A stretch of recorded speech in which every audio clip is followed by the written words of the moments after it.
And now I'd like to introduce tonight's speakers. The first introduction is for Dr. Margaret Gillikin. Dr. Margaret Gillikin holds a doctorate in history from the University of South Carolina and directs the social studies education program here at Winthrop. She's the recipient of 2 grants for improving resources for teaching African American history in South Carolina classrooms, and she's the author of articles and presentation on inquiry learning, social studies education, and early American Republic. She teaches classes at Winthrop on social studies methods, the Old South, religion in America, and museum studies, as well as history 211 and 212. Dr. Gillikin is from York, South Carolina. She has 2 daughters, one who lives in Philadelphia and works there, who graduated from Ohio State, and another who's at the College of Charleston this year. So welcome to Dr. Gillikin. Our second speaker tonight is Ms. Lauren Maddox. She's joining us from the nation's capital, Washington, D.C., and we're so happy to have her from far away here with us tonight. Lauren is a senior policy advisor at an international law firm whose Washington, D.C. office is steps away from the White House. Her practice area is education policy and regulation. She counsels a broad range of clients on legislative and communication strategy, including Fortune 100 companies and foundations for major universities and nonprofits. Lauren served on Capitol Hill for nearly a decade in senior roles, including House leadership. Her first day on the job was the day the Berlin Wall fell. That is so exciting. In 2006, she was confirmed by the United States Senate and served as an assistant secretary at the U.S. Department of Education during the George W. Bush administration. In addition to her day job, Lauren is a trustee on the board of Princeton-based Institute for Citizens and Scholars and chairs the leadership team of the American Action Forum, which is a policy think tank in Washington. She grew up in Milwaukee, Wisconsin. She's a huge Packers fan, loves to run, and is also the mom of 2 children, both who are college students. So welcome, Lauren. We're happy to have you here with us tonight. Thank you. Thank you. Before we begin to hear from both of our speakers tonight, I wanted to just briefly tell you a few things about the election process and where we are today. So this is really about post-election election procedures. So you thought that you were done on election day, but this year you may have discovered that the process is actually a lot more complex than that. Election day, which constitutionally falls on the first Tuesday following the first Monday in November, is really only the start of the election process. The Constitution allows states to manage their election, and the states accordingly can then tally the votes and send them to Congress. But this is kind of a longer process. The Constitution allows that for states to have an electoral college, members, and each state has the sum total of their U.S. House and Senate members. So in South Carolina, we have 9 electoral college members. States certify their own elections on their own schedule, but really they should be done by 6 days before Congress meets, because this is called Safe Harbor Day. Safe Harbor Day, which you may have heard about in the news this year, came from the Electoral Count Act of 1887, and I think you'll hear more about this crucial date later in the presentations. If a state makes a final determination of the appointments of its electors by Safe Harbor Day, then Congress must abide by the state's determination of any election disputes. This is not foolproof. Congress can potentially reject returns on other grounds, which we have found out this last time. If a state does not resolve disputes by this date, though, then Congress has much more latitude in determining how a state's electors will be awarded. In 2020, all states met the Safe Harbor Day deadline for certifying elections. Electors meet the first Monday after the second Wednesday in December in their individual state capitals. Their votes are then transmitted to Congress. The newly elected Congress, which is seated on January 6th, forms a joint session presided over by the President of the Senate, who's the outgoing vice president, because the new vice president, of course, is not inaugurated until January 20th. Proceeding in alphabetical order of states, the President of the Senate and 2 members of each chamber, that's the House and the Senate, read and confirm the votes for each state. If any issues arise in reading the returns, then the joint session of the two chambers split up and debate the matter, but they both have to approve the objection in order for the objection to take place. They then can reconvene and keep on counting the votes. So that's a little bit of information on what happens after Election Day in order for the votes to be counted. And I wanted to just follow up with a little bit of information on the presidential transition process itself.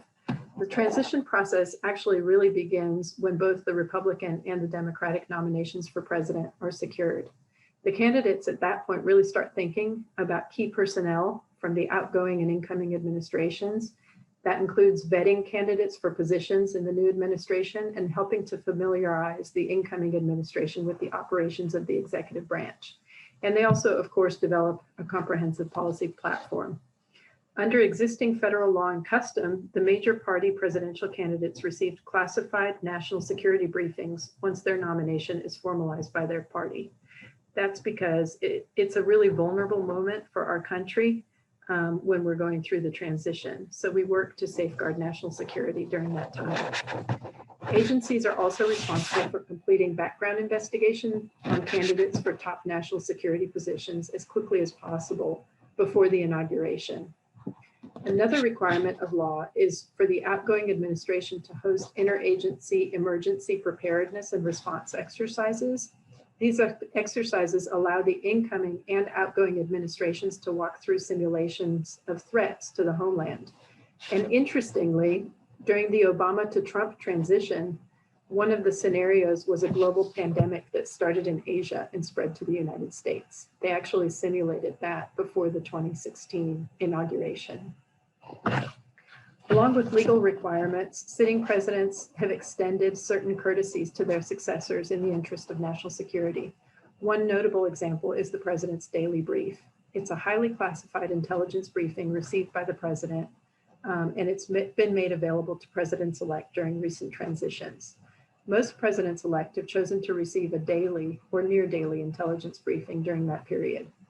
President George W. Bush personally briefed President-elect Obama on covert programs.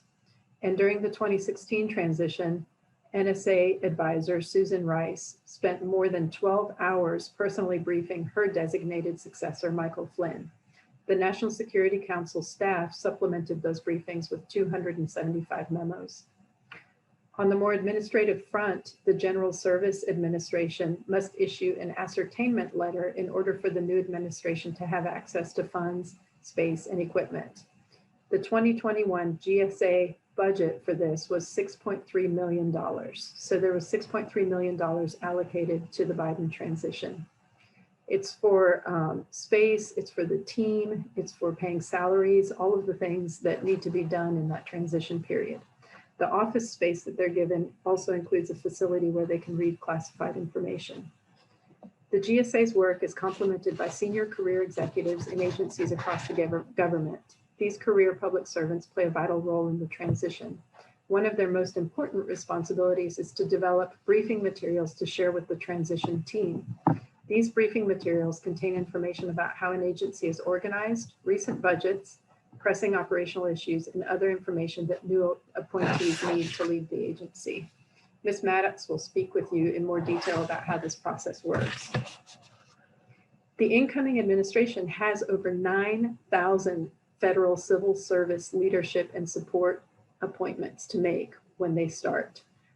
Just after the presidential election, a revised edition of the Plum Book, which is pictured here, is published, and it lists all of those positions. Within a few days of the election, the transition team sends the names of individuals who will visit agencies on behalf of the president-elect to the current administration. The administration then shares names with designated agencies so that they can welcome the appropriate teams and individuals. In 2016, President-elect Donald Trump's transition team had 348 agency review personnel engage with 42 agencies. The agency review team's job was to gather information about agency operations, flag critical issues, and tee up early decisions or actions for the president-elect when he enters office. And this is just really typical of what happens in an election year.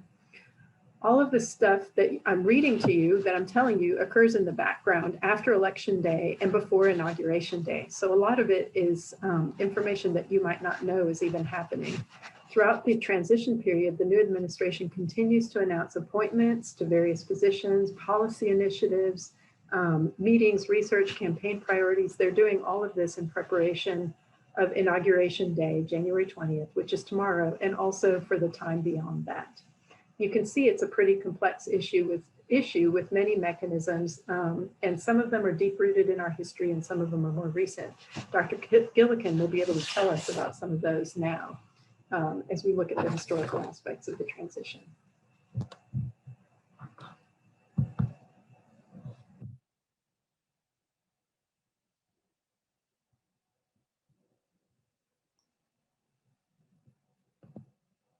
Okay, I'm excited to be with you tonight to talk about this. As you heard in my introduction, I'm a historian and a social studies education professor. So I believe it's essential that we all understand both our history and how our government works. And that makes us be able to be better citizens, and it makes us to helps us to have a stronger nation. So I hope this presentation is going to help us to accomplish some of that tonight. Let's see if my sorry. Okay. So I want us to think about Professor Moyen made some reference at the beginning about the times that we're living in, and we are in the midst of a chaotic and fairly scary time in our history. The violence that we all witnessed on television on January the 6th was and continues to be deeply disturbing. But I believe we can look at history to help us process all that's occurring in the nation and in our world. And I, like most historians, am reluctant to ever say that this time is exactly like that time that happened in the past, but I do know that we can see patterns across time. And it's important that we keep in mind the key concepts that are listed here that can help us sort out some of what's currently happening. First of all, we are a people that is ruled by law. And so people are not making this up as they're going along. We have written laws that guide this, the Constitution, the amendments to that Constitution, as well as other laws that Congress has made, and even things that have come through the courts that have become policies for us. We have a history of peaceful transitions in power. We will see tonight that they're not always smooth, but we do have this transfer of power. We have processes by which transfer of power happens. And we've had violent acts in the past that have tried to interfere with some of those transfers of power, or at least make them more complicated. But we all, as citizens of the United States, have a responsibility to understand how our nation works and to support lawful transfers of power. Sorry. So as we think about the transfer of power, I want us to think about a couple of things about transfer. First of all, in recent memory, we have seen two-term presidents very frequently. President Reagan, Clinton, George W. Bush, and President Obama all served 2 terms back to back. Going back to 1980, we've only had one president before President Trump to lose an election for a second term, and that was President George H.W. Bush, who lost to Clinton in 1992. So that makes a one-term president on one hand seem very ordinary to all of us. But historically, that's a very different story. Over the course of our 232 years with our current Constitution, we've had this happen 22 times, with 11 of those people actually losing the election for a second term. So that makes the last few years seem actually rather unusual. The others, some people chose not to run for one reason or another. Others, like I said, were defeated. Oftentimes, we don't look far enough back in history to see what's normal or what's usual. And I think by doing this tonight, that can help us as we move forward. So we're going to look at 3 transitions, and I struggled a little bit to pick the ones I wanted to talk about, but I settled on these 3 because I think in some ways they have some things in common with some of the things that we've seen this year, but they also help us to see that even in midst of difficult transitions, we do transition to a new government and to a new administration. So we're going to look at the election of 1800 from John Adams to Thomas Jefferson. We're going to look at the election of 1868 from Andrew Johnson to Ulysses Grant, and then the election of 1932 from Herbert Hoover to Franklin Roosevelt. And I think that that will help us to understand some things that are happening today. As historians, we want to remember that change over time is the norm. There are things that change over time. There are things that stay the same, but there's a lot of things in our government that have changed. So we used to elect the president and the vice president separately. They didn't run on the same ticket. We didn't have party caucuses until the election of 1800. Our first party system doesn't happen until after Washington is in office. Choosing the presidential nominees was the responsibility of Congress for the 19th century. And as most of you know, only white property-owning men in some places in the United States could vote at the beginning. And so all of those things have changed. So as we look at historic times, we have to also think about how those changes have impacted that. So the election of 1800, I want to set the scene for this. After the United States Congress was written and ratified, Washington obviously became the president without any opposition, and he served for 2 terms, and then in September of 1796, he decided not to seek another term. So his vice president, who was John Adams, ran against Thomas Jefferson, who was the Secretary of State, and Adams won by only a few votes. And so as Washington was leaving office, he gave a warning in his farewell speech, which some of you have probably read in either high school history classes or in classes in college, where he warned against political parties because of the animosity that they could create and the danger that they could present to our government. Yet here we are. We have had political parties for the whole time. And some of the things that he predicted have happened. Fortunately, not to the extent that maybe he thought they would happen. The campaign of 1800 was highly partisan, with many nasty pieces of propaganda put out there. Jefferson was described as godless. Many predicted electing him would bring violence to America like France was seeing in the midst of the French Revolution. There were stories circulating that described Jefferson as participating in non-Christian rituals, and some terrible things were said. People said our churches may become temples of reason if we elect him. One accusation was our Bibles will be cast into the fire. And then one person, particularly partisan person, said murder, robbery, rape, adultery, and incest will be openly taught and practiced, and the soil will be soaked with blood and the nation black with crimes if we just elect Jefferson. One person said every American must lay his hand upon his heart and ask whether he continues in allegiance to God and religious president, or impiously declare for Jefferson and no God. So those are pretty vicious things to say. But it wasn't just the Federalists who were saying these things. Adams was described in the press as wanting to be a king and as an enemy of equality. He was even accused at one point of planning to marry one of his sons to the King of England's daughter so that he could create a dynasty between the United States and England. And as the story went, this was thwarted because George Washington had stepped in, dressed in his Revolutionary War uniform, and had with his sword, and stopped the marriage just in the nick of time. So you can see that ugly political rhetoric is not new. It has gone on for a long time. As you can see from this chart, the electoral votes came down with Jefferson and Burr tied. Normally what would happen is when they would sit down to vote, the electors would agree to have one person sort of hold back so that one person would get one more votes than the other, and that would settle the problem of who was going to be the president and who was going to be the vice president. But that didn't happen in this case. And Burr refused to step back. And so this threw the election, because it was tied, into the House of Representatives. And on February the 11th, They met to try to decide what would happen. It took many, many, many votes. After 6 days of voting, they still had not solved the problem. And finally, after 36 ballots, Jefferson was elected president and Burr vice president. And they were from the same party. So think about that. That's not just we think of it as a Democratic Republican party today. It was within the same party. At the same time, Adams is not happy to be leaving.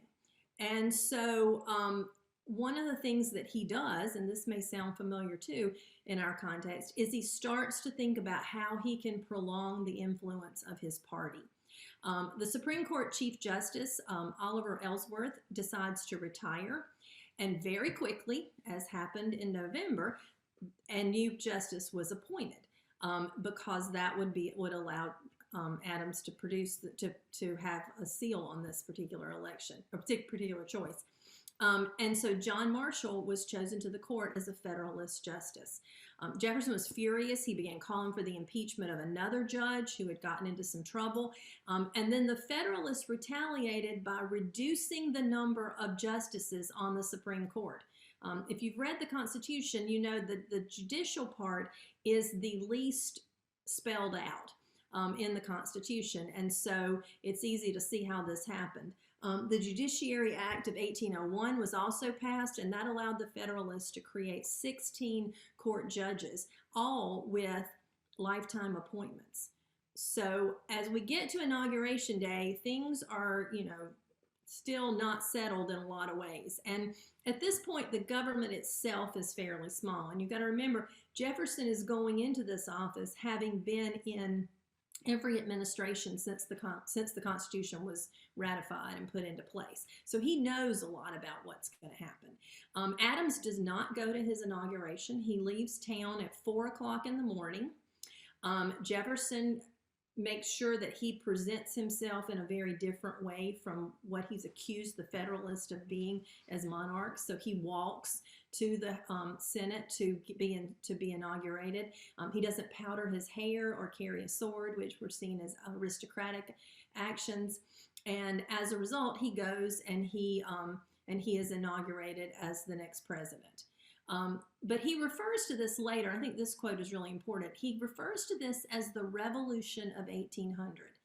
And he says this was as real a revolution as the principles of our government, as in 1776. That this transfer of power happened rationally and peacefully by the suffrage of the people, and that still happens today. So going forward to 1868, the Civil War has already happened. We are coming out of the worst time of division in our nation's history and in the midst of Reconstruction. If you'll remember, Abraham Lincoln was elected for a second term in 1864. He chose Andrew Johnson as his running mate, mostly because it seemed like a good idea politically. Johnson had been a governor in Tennessee. He was not someone who was well connected in the federal government when he was elected. Apparently he drank too much the night before the inauguration, got drunk, and showed up hungover at the inauguration, and then drank more whiskey. And then he delivered this loud and inappropriate speech that shocked everyone. One Republican from Michigan said, "The inauguration went off very well, except that the vice president-elect was too drunk to perform his duties and disgraced himself and the Senate by making a drunken, foolish speech. I was never so mortified in my life. Had I been able to find a hole, I would have dropped through it out of sight." So needless to say, Johnson didn't inspire a lot of confidence when he 6 weeks later becomes the president of the United States upon the assassination of Lincoln. So in the course of Johnson's administration, he is in a lot of contention with Congress throughout the whole process. They thought he was going to be more in line with the radical Republicans, but actually he becomes much more sympathetic of the Southerners.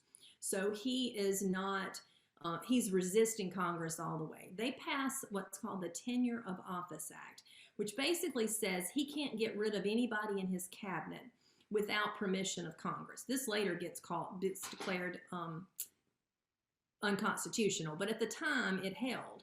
And then when he tries to fire someone, he gets impeached.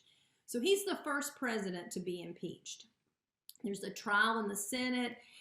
This goes on, for a good while, and he is saved from being removed from office by one vote, just one vote. In the midst of this trial, his party meets to decide who their nominee is going to be for the presidential election in 1868. And needless to say, they do not choose him. They pass him by and choose Ulysses S. Grant, who was the Civil War general. So Johnson is, he's not happy about this. He's angered about this. And he ends up deciding that he will support the Democratic candidate, who actually he was more ideologically in line with anyway, for the presidency. And so Grant, for his part, also doesn't like Johnson. Johnson tried to entangle him in the whole impeachment issue. And so as a result, they don't get along very well at all. After the election, we have this period of a lot of animosity between the two. And Johnson continues to do things to appease the Southerners throughout, from the time his trial is over all the way through the rest of his time in office. At one point in December of 1868, and this may sound petty, but it really is what happened. Johnson hosts a birthday party because he's turned 60, and he invites 300 children to his birthday party, including Grant's own children, and Grant will not allow his children to attend. Later, there's a New Year's Eve party, and Grant also snubs him and doesn't go to that. And all the while, Johnson is continuing to be at odds with Congress. He's continuing to resist any kinds of bills that come from Congress. The Ku Klux Klan is getting more and more powerful in the South, terrorizing, tormenting, and killing Black people as well as Union supporters. And they're begging in the South for help, or for the people who are concerned about this, and he does nothing to stop that. As pardons have been in the news recently, they were also part of what Johnson was allowed to do. And he pardoned 3 men who were involved in the conspiracy to kill President Lincoln. He allowed the families of people who had participated but who had died to move their bodies back to family cemeteries, including John Wilkes Booth. So he just kept pushing it while he still had that power. That continued. When the inauguration comes along, we're inaugurating people in March at this point still. Grant had let it be known that he didn't want to ride to the inauguration with Johnson. Johnson never really responded to that, but his cabinet was very angry about it. And so they suggested that perhaps they could ride separately, and eventually they suggested that he just not go. And so Andrew Johnson also did not go to the inauguration because of the animosity between the two. So, these kinds of things, we tend to think of these as being situations that are modern, and our news continually talks about them, but these are not new stories. So the election of 1932, and I chose this one because of the serious economic situation that we were in at that point, which is not that different from what's happened to us in the midst of COVID. We had the stock market crashed in 1929. By this point, by the time of the election, 11 million Americans are unemployed, which is about 25% of the workforce. And this is not when we don't have a lot of the social supports that we have today that try to help people. About 10,000 banks had failed, which means if you had money in those banks, it was just gone. But Hoover still thought he was going to win this election. He believed that he was still going to be the one to step in and continue to be in power. The Democrats nominated Franklin Delano Roosevelt. He was the governor of New York. He had run for vice president previously, and you've probably heard this. He had previous health issues, and um, a lot of the things that Hoover would say would be sort of discounting him because of his health issues. And so Roosevelt worked really hard to present himself as healthy and robust. And his strategy was to promise that better days were ahead, that Americans needed to work together to overcome their hardships, and that the federal government needed to step in and help. Hoover had the opposite opinion. He believed that we should focus on individualism and that people should work hard to overcome their economic difficulties. And so this debate between the two of them becomes sort of the roots of a lot of our debates today about how much the government should step in. What are the government's responsibilities to people? How much are people responsible for themselves? And actually, after Hoover leaves office, he works to continue this this line of thinking, and his work is, partially, influences Republican politicians for a long time to come. So when the election happens, this is what the electoral map looks like. Not a lot of blue state, red state stuff going on there. You can see how many states that Roosevelt won, which I think is a direct connection to the hardship that people were feeling, that they didn't, anything was better than their current circumstance. But Roosevelt faced a problem because he had to keep up this momentum for 4 months before he could actually get into power to do anything about it. And so he launched himself on campaigns, still continuing to campaign and tell his message, and moving around the country and continuing to talk about his New Deal, which became more and more specific as time passed. Hoover really had not much time for Roosevelt. There were 2 times that they met. At one of those meetings, Hoover lectured Roosevelt about why the New Deal would not work. He didn't want to admit that he had lost to somebody who might have different ideas. And there was another example of a social tea between their families that devolved into arguing and rude behavior, and Roosevelt later said that his son Jimmy wanted to punch Hoover in the eye. That was a quote, because thank goodness he didn't do that, but there was just so much anger between the two. In February of 1933, a little less than a month before the inauguration, Roosevelt was speaking at a crowd of 25,000 people in Miami, and that's this lower picture on the screen.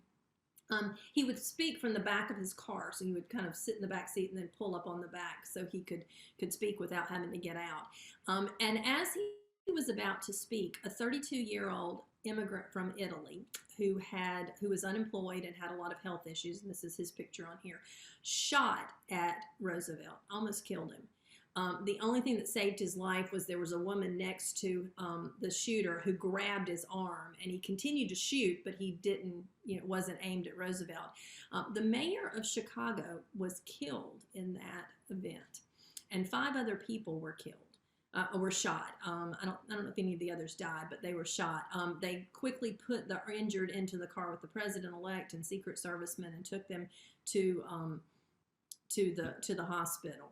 But that kind of violence, think about that. Here we're at this moment in history when we are literally, people are starving in the streets. They have nowhere to live. They have no food. They have no resources. And they put all of their hope in this person who then someone tries to kill.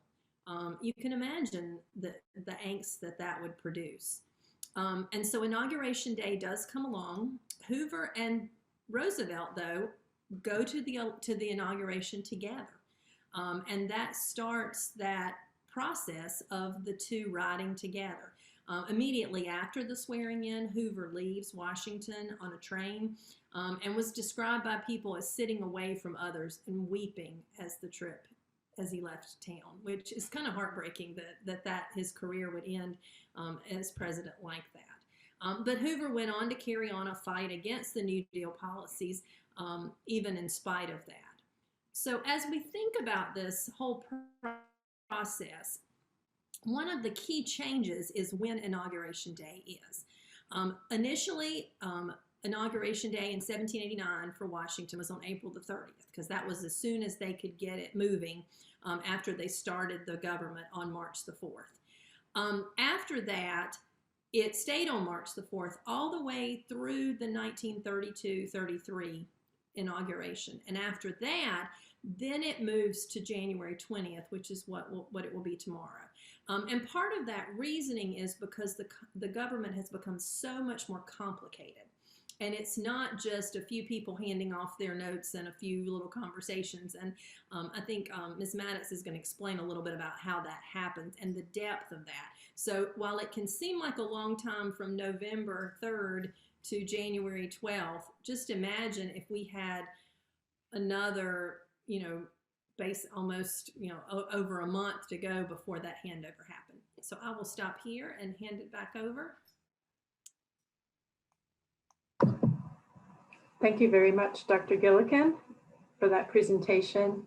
We're going to have Ms. Maddox pull up her overheads now and begin her presentation, but I really wanted to highlight what Dr. Gillikin said about the changes over time. We could see with her, the transition period became more and more complex with each president that she spoke about.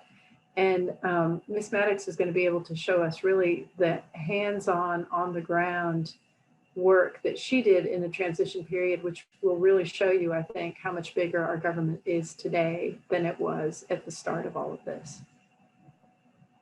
Hey, everybody, great to be with you. I loved the history lesson, Dr. Gillikin. That was great. I could listen to a couple more hours of that. That is super. I love the elections that you selected as well. So it was a good refresher for me as well.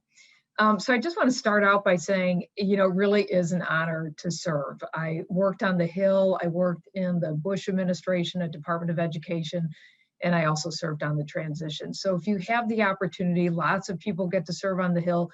Lots of people get to serve in an administration. I would encourage you to do that. Come to Washington, D.C. and dedicate some years to public service, or, work in state government or local government as well. So I encourage you, just to be engaged, frankly, in public policy. So, but very few people get the opportunity to serve on a transition team. And initially, I actually rebuffed the invitation, but I'm glad it didn't work out the way I had suggested, and I had recommended some other people for the role. And then it came back to me and I had the opportunity to serve. So let me talk a little bit about my particular role. So in a transition, you have a fairly large team, but there's a bucket of us that we're called Sherpas. And the Sherpas actually work directly with the cabinet nominees to prepare them for the confirmation hearing. So the president selects somebody to serve, and then we come in, and in my case, I worked with Betsy DeVos, who had been, who is a secretary designate for the Department of Education. So and it's not only complicated, but it's highly structured, the transition. So very orchestrated. So in fact, as soon as somebody's named, typically then they don't do any media other than the announcement with the president-elect, is what happened with the secretary designate for education, Miguel Cardona from Connecticut. But that person then meets with the senators on the relevant committee of jurisdiction. In the case of education, they sit before the Senate Health, Education, Labor, and Pensions Committee. In the case of the Health and Human Services Secretary Designate, they have to sit before two committees, the Senate Finance Committee and the Senate Education Committee as well, Health and Labor and Pensions. So in some cases, in the case of Betsy DeVos, some senators off the committee also request time with the nominee, because at the end of the day, they're going to have to vote when that person comes to the floor for a vote. And so her appointment was controversial, so there were not a lot of members who wanted to spend some time with her. Also inside, you organize issue briefings on, just to sort of do a deeper dive on some of the issues that the secretary designate will either deal with when they're in the building and or will have to respond to when they get before the senators on the committee of jurisdiction. We developed extensive Q&A specific to policies, programs, funding, that sort of thing. Anything that we could think of that a senator might ask at the confirmation hearing. We also organize a mock hearing. So you bring people in, you literally recreate what it's going to be like to be before the Senate in that committee. And the secretary designate does an opening statement, and then individuals sort of play the role of various senators, and they ask questions of the nominee. We also work on drafting an opening statement, and for the secretary, you sit down with the secretary designate, you talk about issues that are important to them, things that they want to highlight at the hearing, things that they really are passionate about and want to pursue when they're in the building. So you work with them on drafting that opening statement. And then in my case, I was sort of the lead communications Sherpa, so I responded to all the media inquiries that came in and any external stakeholder questions. I'd served on the Hill as a press secretary. When I worked for Margaret Spellings, then Secretary of Education, I handled all the strategic communications and stakeholder outreach for the department. So that was a space I was very comfortable in. So I handled a lot of media inquiries, and I can tell you it was a very busy 2 months with that particular nominee. And by the way, I didn't know Secretary DeVos before I met her during the transition. She inherited 3 of us who had worked in senior roles for Secretary Spellings. The lead Sherpa on our team had served in the Senate. She had served at the White House, and she was a colleague of mine at Department of Education. And she was the one that phoned after she signed up to work on the Sherpa team and said, hey, I need somebody to work communications. Would you be willing to do that? And I said, work's just super busy. I passed. And I said, well, here are a couple of names. I think you should, check in with these people. And she called me a couple of days later and she said, none of them panned out. So how about you sign up with me? And so I did. And I'm really glad I did, because like I said, so few people have the opportunity to do it. And it was a great learning experience for me. So who typically serves in this role? It often, but not exclusively, they're people who served in the Senate. So as I mentioned, the lead Sherpa, she served for a couple of Republicans, Dan Coates and Judd Gregg in the Senate. And so because of course these nominees have to go through the Senate for their confirmation. So it's typically people who are familiar with the senators, with the staff, the committee staff in particular, they know the programs, they know the policies and the regulations, et cetera, all the issues that might come up at a hearing. And now the 3 of us that Betsy DeVos inherited, none of us wanted to actually serve in the administration. So it was just an opportunity to work with her over those 2 months.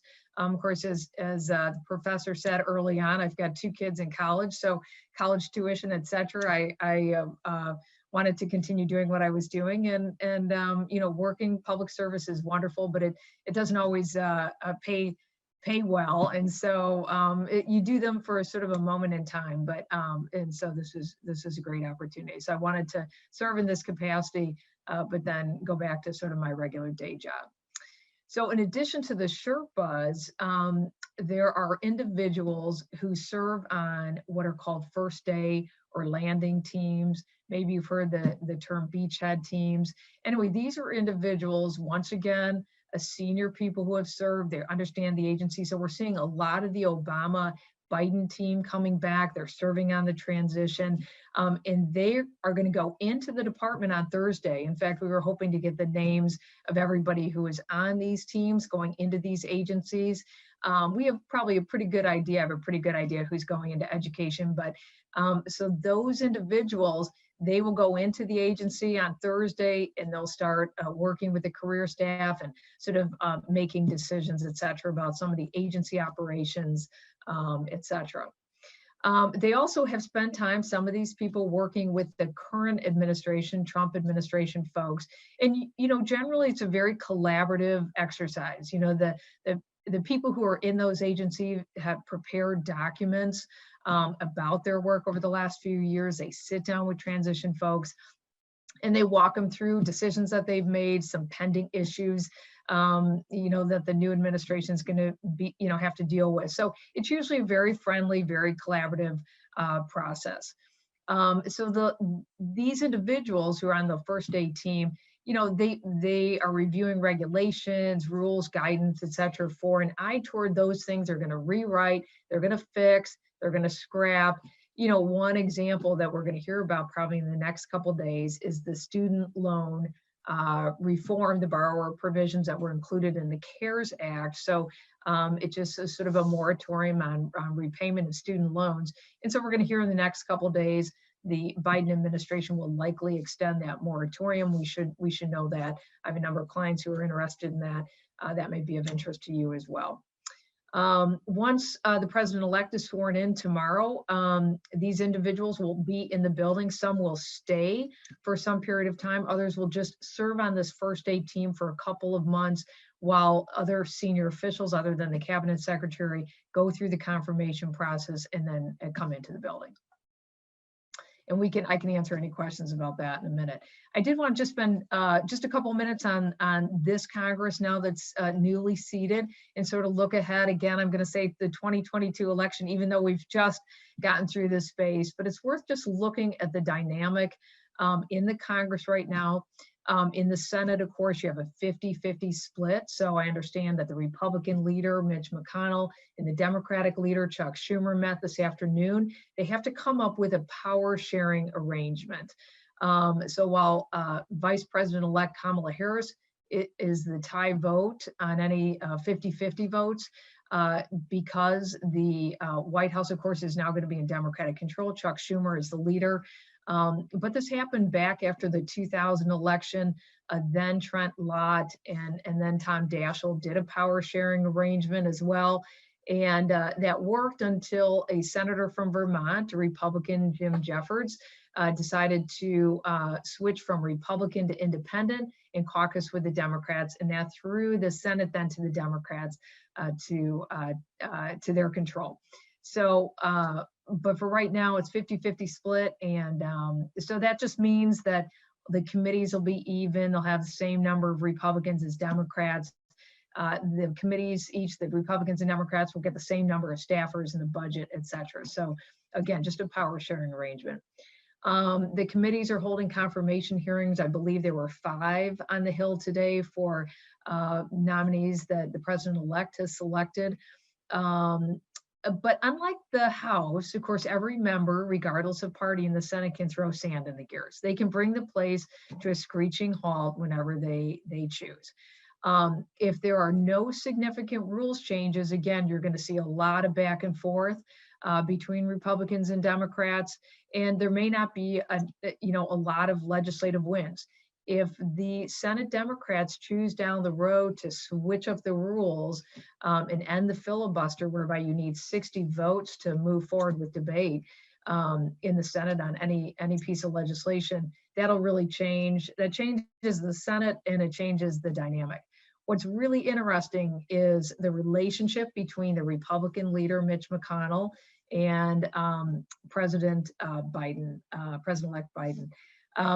They served together for many, many years. In fact, when Beau passed away from cancer, Mitch McConnell was the only senator, I believe, who attended his funeral. So they have a personal relationship. And so that'll change the dynamic, and hopefully there'll be some bipartisanship and we can reach consensus on some issues just based on their friendship and longstanding working relationship.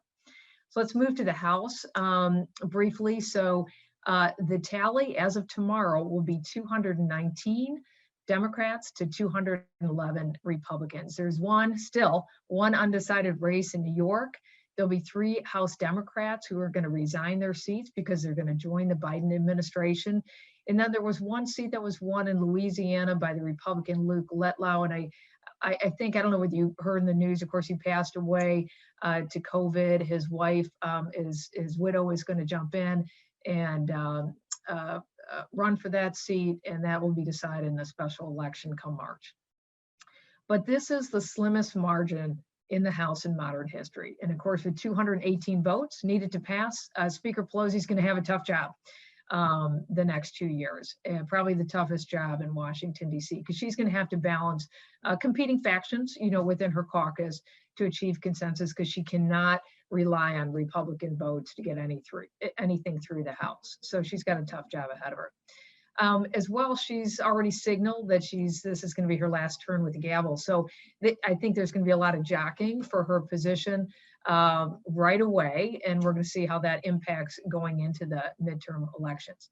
So on the final slide, I just want to talk about that for a minute. Sorry, I know we've just gotten through one election, a lot of drama, tumultuous, etc. But it's worth just sort of looking down the road a little bit. Typically, the party in control of the White House loses congressional seats, both House and Senate, in a midterm. The reason for this is it's usually a referendum on the sitting president, and voters turn out in smaller numbers, typically. What's interesting is, just like last November, Senate Republicans are going to have to defend twice as many seats than the Democrats next November. The reason is the Senate split into 3 classes, 30 or so, members, 33, 34 members per class. It just so happens the next class up has more Republicans than Democrats. That'll be the reverse in 2024 in the next presidential. And finally, the states, the governor's races, there are going to be more Republicans and governors up in 2022. There'll be 36 elections that year. So the next presidential, we're going to see a lot of elections in the state side as well. So anyway, with that, I'll end there and turn it back over to the professor.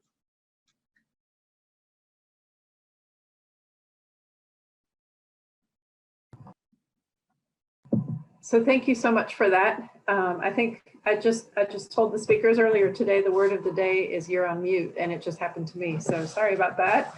That was a really interesting presentation, and I was actually sitting over here taking some notes. I hope that you were too, because Ms. Maddox is giving us on the ground information about what's going on right now in the House and the Senate and the presidency, and it should give you a sense of what's happening.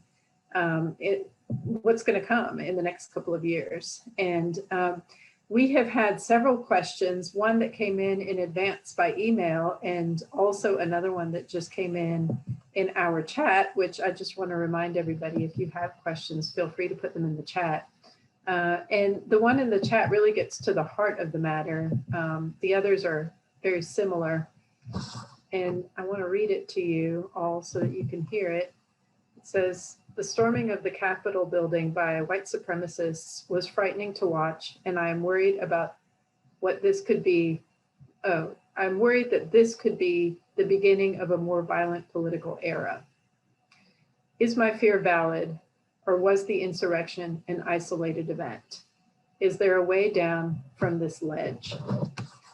And it's just a very well put question and a fear that I think many people are experiencing right now. So I would like for our speakers to have time to respond to Jonathan Pope about it. And I want to say that a second question was submitted before the event that basically got to the same point and asked about the stability of Biden's first 2 years in his presidency, or possibly all 4 years when President Trump will likely be seeking re-election in 4 years. So I wanted to see if either one of you have any comments about what's happening right now. Sure. So great questions. Thank you for that. So, I worked in the Capitol building for a little more than 2 years. I love the building. I worked in the speaker's office, and we worked around the clock, and we had access as a speaker staff to the chamber. And I remember late at night, I would leave the chamber often, and I'd be alone, I'd walk back to the speaker's office, and I'd pass through Statuary Hall, and I'd look around, I'd stop, I'd look at the statues, and I'd think, wow, all of these people have passed on, and just by virtue of being in here, their state, believed they were worthy of, because they advanced either the priorities of the state or advanced our democracy or whatever, that here they are, and they passed on. And I would think about the Capitol building itself and how it's been used as a hospital, as a bakery during the Civil War, as a farmer's market. And I think if the building could talk, the history of the building itself is amazing. So I happened to be at home that day and horrified.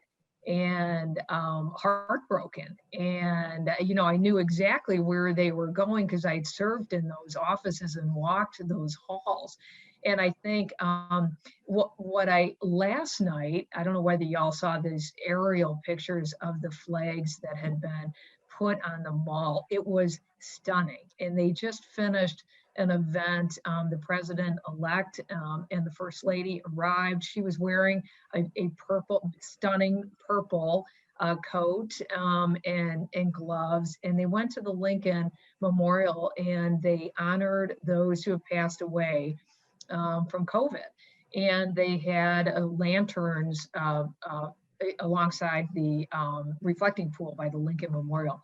And it was just beautiful. And I think my understanding is that President-elect tomorrow, he's going to speak for 15, 20 minutes, and it's going to be about unity. And again, I that's why I raised the issue of the relationship between the president-elect, the Republican leader, these longstanding friendships. I mean, the fact is, if I get asked all the time, how can you live and work in Washington, D.C.? And the fact is, I love the place. I'm a kid in a candy store most days, and I work in a bipartisan firm. I've always worked in a bipartisan firm. I think the give and take between the Republicans and Democrats is great. I think the cable shows lead you to believe that it's something different. And I always say, when you watch a cable show, you get about 1 inch of the Mona Lisa. You have no context. You can't see the big picture. But the fact is, there are a lot of great relationships. There's, again, in my case, when you're advancing the work of a client, you just need to get from point A to point B. So you bring in your, Republican and Democratic colleagues and you say, if you can get so-and-so and I can get so-and-so and we can create this alliance, we can move this piece of legislation through because it's the right policy, it's the right thing to do. So again, I would just say, in fact, I remember it was a beautiful day in November, that Saturday after the election, when Joe Biden was declared the president-elect. And I happened to be walking in Old Town Alexandria, which is just a few minutes from downtown DC. And it was like 70s that day, and people were hanging out the car windows. They were holding, banners, Biden Harris, they were cheering and everything else. And as a student of political history, I loved it. I love seeing it. And again, I've been my entire career, I've worked with people along the political spectrum, and really that gives me hope, because I was horrified just like you were. And so I'm hopeful that we can, but again, we're a divided nation, but that is okay. I'm also a huge, and I'll just end here, I'm also a huge Civil War era sort of fan, not the battles, but the fact that during that time, I mean, family members were fighting to the death against each other, and yet we survived, we healed, we moved forward, and we will again. But it's okay to have raucous debate on the policy, but the personal attacks of the last few years, hopefully the relationship between the executive branch and the legislative branch will be less personal, more substantive. But it's okay to debate on the policy merits, but personal attacks, there's no room for that. I think it's always interesting to hear that someone who's been on the inside of that. But I think too, historically, we have had times when there was that's certainly the case. But I think we all have a responsibility to work to understand what is the truth and to question what we read. And we know that social media, while there are good things about social media, it helps us stay in contact with people. We learn things. If we subscribe to the right kinds of things, we can read good articles, but there's also a lot of stuff out there that's just simply not true. It's just somebody made it up and put it out there, and it's taken on the place of being truth. And so you have a responsibility as a citizen to never share anything, even just a short little meme, until you're sure that it's really reflecting the truth and what would be helpful. I really appeal to you to do that, because we think about all the contacts that how many do we have? 137 people on here have through social media and through your personal contacts. That's a tremendous number of people that if you're helping us to get correct information out there, then that can really help. And all that can lower the tone of what's going on right now, because it is the personal attacks that don't really accomplish anything. It's the arguments about what is the best way for us to solve this problem that will lead to better.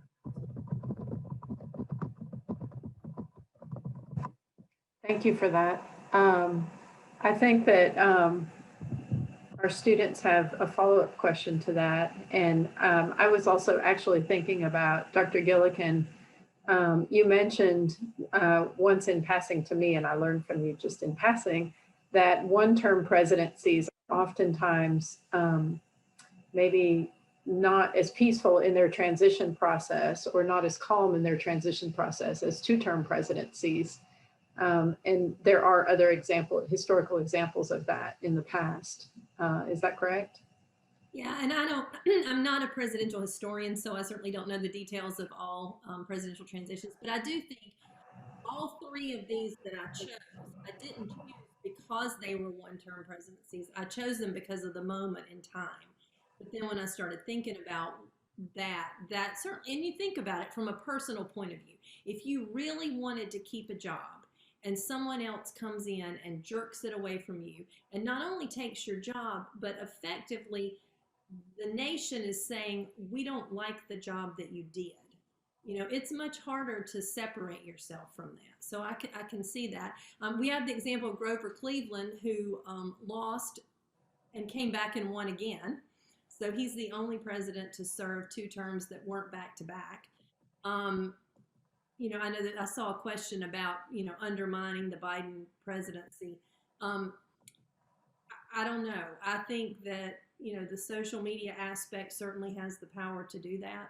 I think that we are also at a point in our nation with the COVID situation that there is so much that needs to be done. And I'm hopeful that if we can start getting some of that stuff done, doing something about all the people who don't have jobs, who don't have childcare, who don't have a place to live or are about to lose their place to live, that can tone that down. Because when people are desperate, they lash out in all kinds of ways.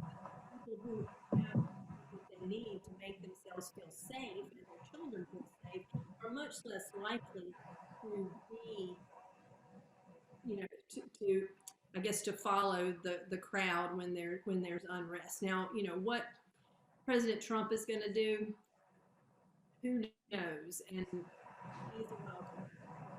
And that's part of how he became a political force, was because there were people who wanted. The fact that he's not on social media right now definitely changes that dynamic. Now, is that going to continue? You know, who knows? But you know, back to what I said, you've got to be a good human, and you've got to think critically about what you're looking at. If you don't know this, as a Winthrop student, you have free access to the full range of the New York Times website. All you have to do is go online. I think it's called Group Pass. The library can tell you the details and sign up for it.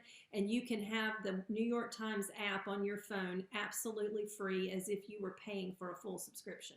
So do that. But don't let that be your only news. Read other things. Read, you know, a wide variety of things. But also know that when you're reading those things, you need to check out where those pieces fall politically. All the way to the left and something that's all the way to the right, it can be very confusing to figure out what the difference is. Or are you reading things that fall more left of center and right of center, or somewhere in the middle? We have one other student question that says, Vice President Pence has claimed recently that he will not be attending Donald Trump's send-off, but will be at the inauguration instead. Do you think that President Trump not attending the inauguration will be an important moment in history? I think that I can, as a non-historian, answer this with the definitive yes. It's something that we note in other administrations. It's something that Dr. Gillikin spoke about because it happens so rarely in our country's history. So it will be a moment that you will probably mention to your children or your grandchildren because it's so unusual in our history. Yeah, and Dr. Ronaldo Benavides says to make sure to pay attention and differentiate between the opinion and op-ed pages of the newspaper that you read and the investigative journalism pieces, which is exactly right. If you're not a news reader, start with USA Today. It's free, it's simple, it's clear, it explains the most important things that are happening in our country right now, and it's pretty right down the middle. So if you don't know if what you're reading is accurate or true or informative enough, then take a look at something like USA Today and certainly work your way up to the New York Times, Washington Post, many other sources out there that are in the mainstream media. I would also say the National Public Radio. All excellent sources. So I want to thank all of you who were able to attend this event tonight, and I certainly want to thank our two speakers. In a normal situation, we would give you all a round of applause. So you're getting one from all of us. And thank you very much for taking the time in your evening to do this event. We especially appreciate all of your expertise on the subject. I want to encourage all the students who are on here to spend some time tomorrow with the inauguration. Take a few minutes and turn it on. C-SPAN is a wonderful, amazing channel that gives you direct coverage of everything that is happening as it is happening. And you can stream it all online, or you can stream most other news sources. The West Forum Instagram feed tomorrow is going to be doing some live coverage of the event as well. So feel free to follow the West Forum on Instagram and see what we have to say. We appreciate all of you for being here tonight, and I'm going to now share my screen and make sure that you have access to the cultural event credit, because I know that that is something that's important to you maybe. This is a resource for presidential transitions if you want to follow along with what's happening as President-elect Biden makes his appointments. And here's your cultural event credit logo. This is where you go to sign in and do your essay. Thanks again to our speakers, and thanks to all of you for taking the time in your evening to be with us tonight.